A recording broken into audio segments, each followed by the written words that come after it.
Көкірек толған қайғы кісінің өзіне де белетпейді. Бойды шымырлатып, буынды құртып, я көзден жас болбағады, я тілден сөз болбағады. Қазақтар, Құдай, жас баладай қайғысыз қыла көр, деп тілек тілегенін өзім көрдім. Онысы жас баладан көрі өзі есті кісі болып, ескермес нәрсесі жоқсып, қайғылы кісі болғансы ғана. Қайғысы не десең, мақалдарынан танырсың.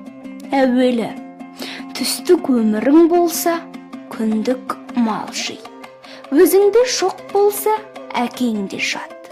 Мал адамның бауыр еті, малдының беті жарық, малсыздың беті шарық. Ер азығы мен бөр азығы жолда, ердің малы елде, еріккенде қолда. Берген перде бұзар, алаған қолын береген, мал тапқан ердің жазығы жоқ. Байдан үмітсіз, Құдайдан үмітсіз, қарның ашса қаралы үйге шап. Қайраны жоқ көлденбес, қайыры жоқ елденбес. Деген осындай сөздері көп, есепсіз толып жатыр. Бұл мақалдардан не шықты? Мағлұм болды, қазақ тыныштығы үшін, ғылым үшін, білім үшін, әділет үшін қам жемейді екен, мал үшін қам жейді екен.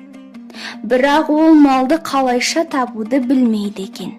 Бар білгені малдыларды алдап алмақ, яки мақтап алмақ екен. Бермесе онымен жауласпақ екен. Малды болса, әкесін жаулауды да ұят көрмейді екен. Әйтеуір ұрлық, қулық, сұмдық, тіленшілік, соған ұқсаған қылықтың қайсысын болса да қылып жүріп, мал тапса, жазалы демесек керек екен. Бұлардың жас баладан ақылынан несі артық? Бірақ жас бала қызыл ошақтан қорқушы еді. Бұлар тозақтан да қорықпайды екен. Жас бала ұялса жерге ене жаздаушы еді. Бұлар неден болса да ұялмайды екен. Сол мартылғаны. Қолымыздағыны үлестіріп талатпасақ, бізде өзіндей болмасақ, безеді екен.